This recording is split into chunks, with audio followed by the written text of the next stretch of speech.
Reit, I ddechrau, mae angen wyneb ar y gwningen, a mae hwn yn hawdd achos dwi'n mynd i ddefnyddio'r fisged yma. Dyna ni, yr wyneb yn barod fyna. Reit, nesa, mae angen rhywbeth sydd gyda chi a fi a chwningod. Reit, ie, llyged, a dwi'n mynd i ddefnyddio llus. Dyna ni. 1, 2, a beth arall sydd gan gwningen? Ie, trwy'n smot. A dwi'n mynd i roi mafon yn y canol yn fan hyn, fel trwy'n smot. Gwych. A nawr, beth sydd gan gwningen yn dod mas o'r trwy'n fel yna? Ie, whiskers, da iawn chi.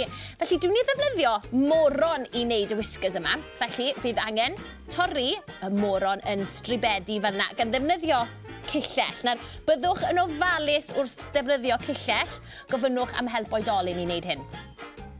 A dyma nhw yn fan hyn. Ni roi nhw fyna fel whiskers i'r gwningen. Gwych! Ei, maen nhw'n edrych yn dda.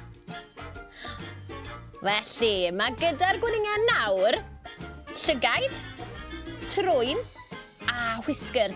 Ond mae yna rhywbeth ar goll yn dos e. Beth arall sydd gan gwningen?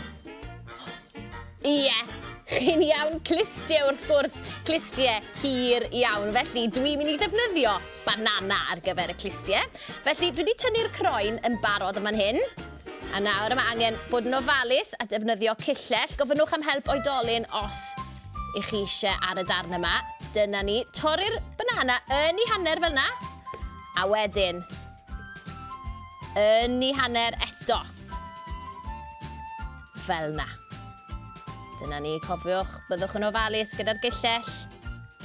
Dyna ni, 2 glist! Ei, a dyna ni. O, cwningen fawr!